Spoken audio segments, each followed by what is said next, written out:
จันทราเด่นสวงหมู่ดาวห้อยดวงสิ้นแสนสลัวมัวเศร้าท้องฟ้าผ่องพันแสงจันทร์ประกายส่องเวหาเหมือนเป็นเจ้า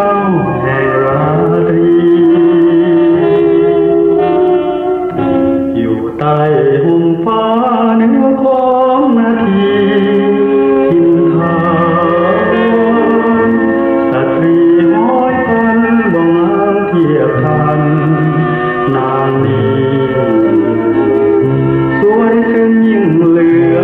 คำเขาดีให้สิ้นราคี